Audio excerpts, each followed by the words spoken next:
தற்போது கிடைத்துள்ள அண்மை செய்தி. சிங்கப்பூரில் ஆந்திர துணை முதலமைச்சர் பவன் கல்யாண் மகன் படிக்கும் பள்ளியில் தீ விபத்தானது ஏற்பட்டுள்ளதாக தகவல் கிடைத்துள்ளது. இதுகுறித்தான கூடுதல் விவரங்களை வழங்குவதற்காக நமது செய்தியாளர் கிரண் இணைப்பில் இருக்கிறார். வணக்கம் கிரண், கூடுதல் விவரங்கள். வணக்கம் ரவீனா.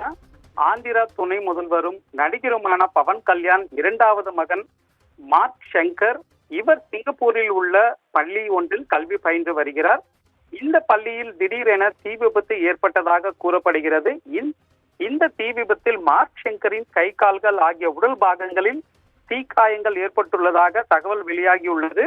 அதே போல் இந்த தீ விபத்தில் மேலும் சில மாணவர்களுக்கு தீக்காயங்கள் ஏற்பட்டதாக தெரிய வருகிறது. இதனையடுத்து பள்ளி நிர்வாகம் உடனடியாக மார்க் ஷங்கர் உள்ளிட்ட தீக்காயமடைந்த சில மாணவர்களை மீட்டு உடனடியாக சிகிச்சைக்காக மருத்துவமனைக்கு கொண்டு சென்றனர். அங்கு அவர்களுக்கு சிகிச்சை அளிக்கப்பட்டு வருகிறது. தற்போது சீதாராமராஜு மாவட்டத்தில் சுற்றுப்பயணத்தில் உள்ள ஆந்திரா துணை முதல்வர் பவன் கல்யாணுக்கு இந்த தகவல் தெரிய வந்த நிலையில் உடனடியாக சுற்றுப்பயணத்தை நிறுத்தி விபத்தில் தீக்காயம் ஏற்பட்ட தனது மகனை பார்ப்பதற்காக இன்று சிங்கப்பூர் செல்ல இருப்பதாக தற்போது தகவல் வெளியாகியுள்ளது. ரவீனா, கூடுதல் விவரங்களை வழங்கியமைக்காக நன்றி கிரண்.